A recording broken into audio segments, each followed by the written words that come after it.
Welcome back to Let's Talk Trends with Caltex Lubricants. I'm your host, Stephen White, and it's a fast-moving world out there. And how do logistics companies keep pace with these changes? I mean, one of the things I think is interesting about this particular industry is that, I might be wrong, but you can tell me if I am not, but I would say that it's one of the few industries that probably is not worried about AI coming to replace jobs.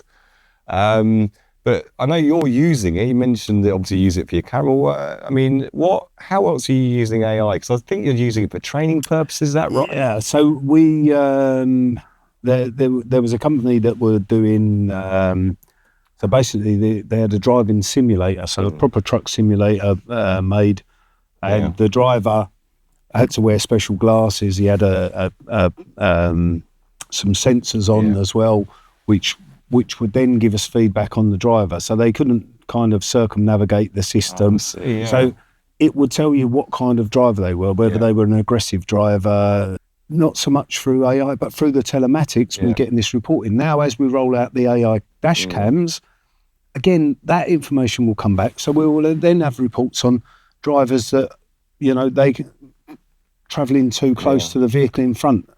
Who's the best? Who's the worst? Who do we need to speak to? Who do we need to educate?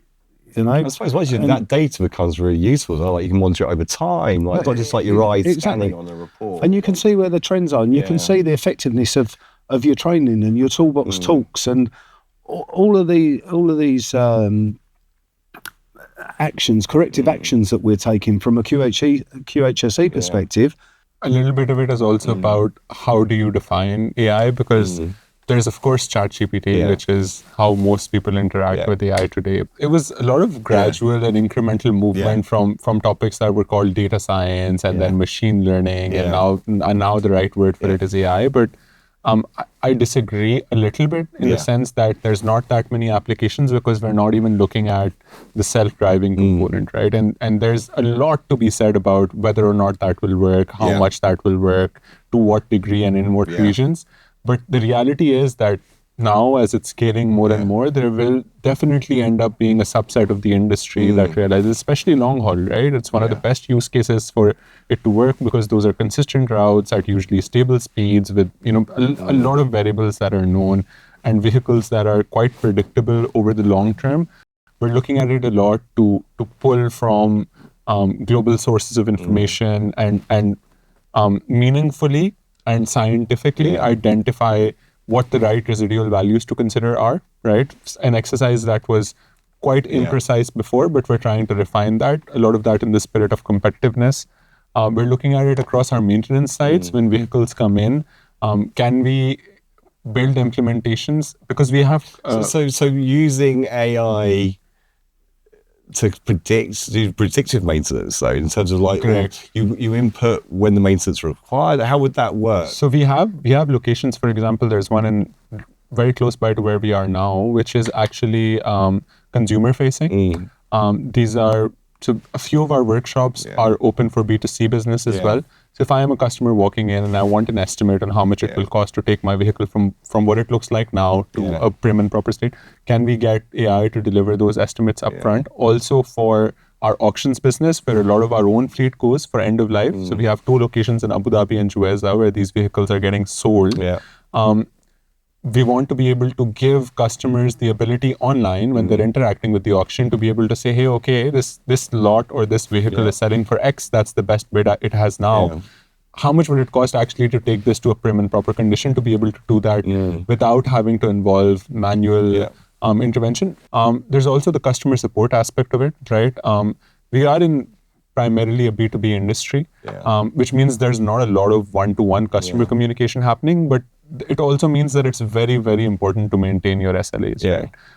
And the automations that a lot of flagship softwares are building now, to be able to offer instant resolutions, to be able to handle and trickle cases better, escalate them properly.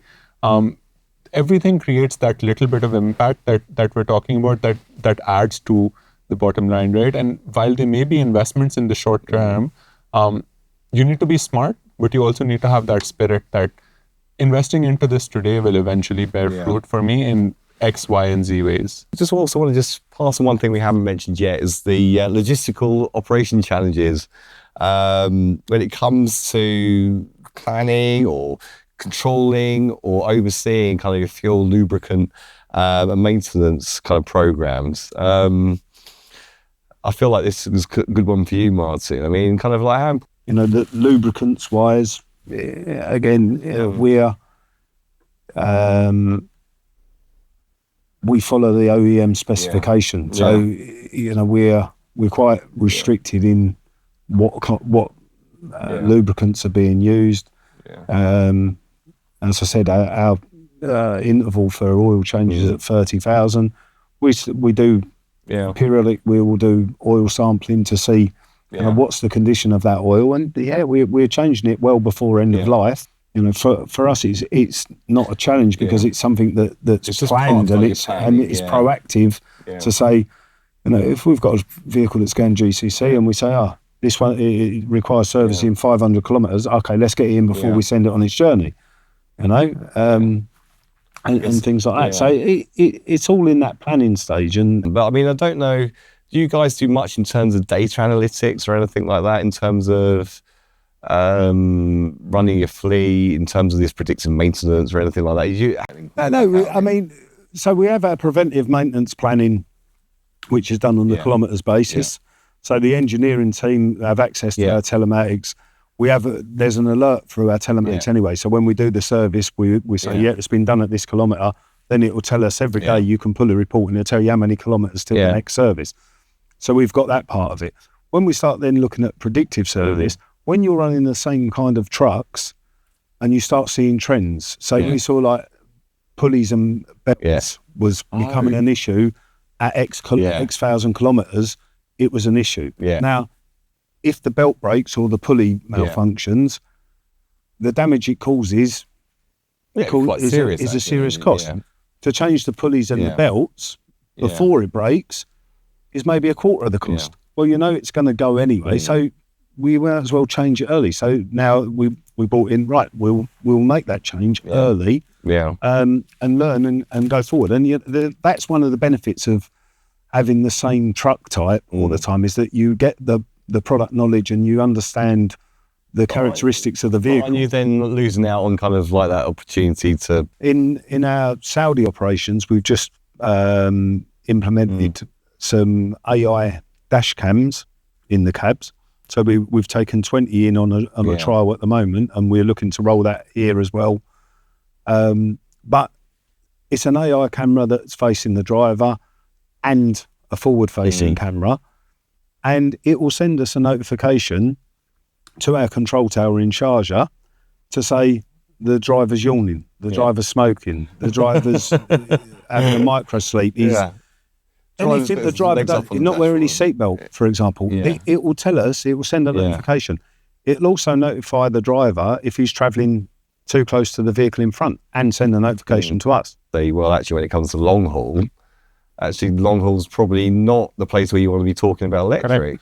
No, I mean, that's, you're talking electric vehicles with a range of 250 to 280 kilometres, and that's when they're coming new. And as the battery starts degenerating over the time, you can lose unless you can replace it.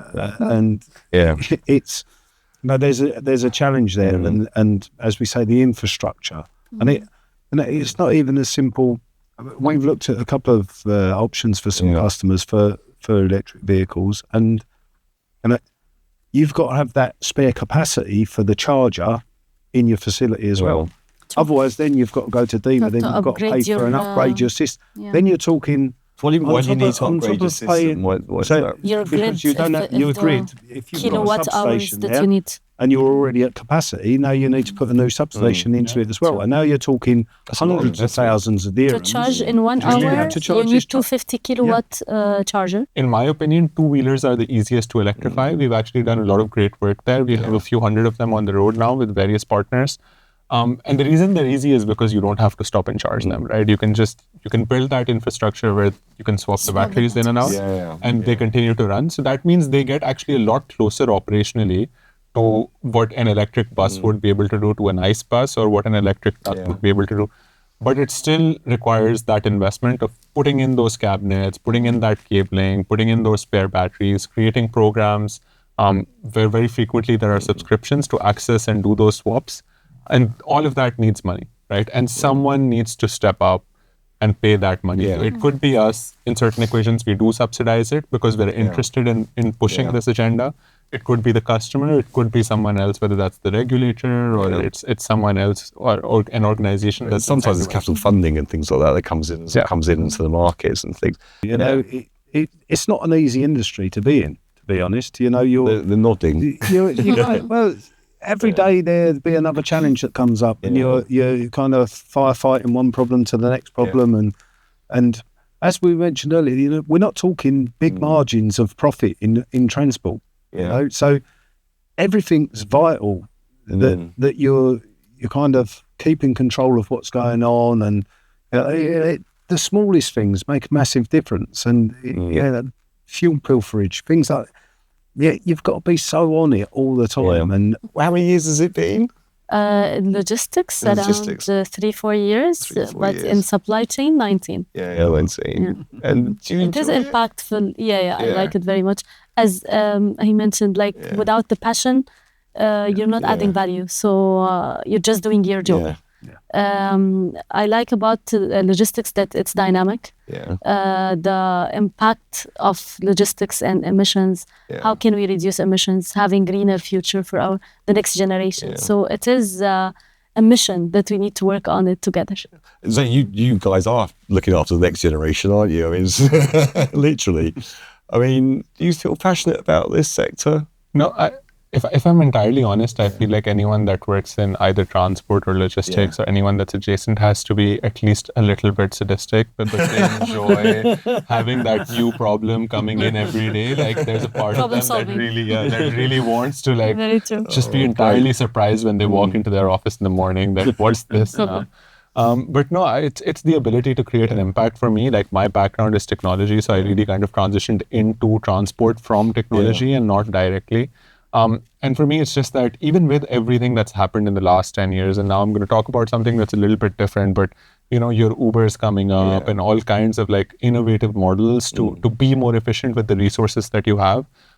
It's still only scratching the surface, and some of these problems are not necessarily realistic solutions or practical solutions, right? So it's very easy to get someone to pay, or it's actually quite difficult to get someone to pay incrementally for technology when it's not creating value in terms of utilization, in terms of efficiency. And for me, that's really the exciting thing, right? Is trying to find that balance between what's good and what works. We'll leave it there. Thank you. Thank you very much. Thank you so much. Thank you. Logistical efficiency depends on every detail, and the right lubricants play a critical role. Caltex lubricants offer improved fuel economy, reduced maintenance, and maximum uptime to help you maximize your logistical excellence. Discover products for you at mecaltexlubricants.com and connect with a distributor or explore joining their network. A huge thank you for our guests today. And if you enjoyed this episode, don't forget to like, share or subscribe and follow Caltex Lubricants Middle East to stay updated for the next episode. Until next time, see you soon.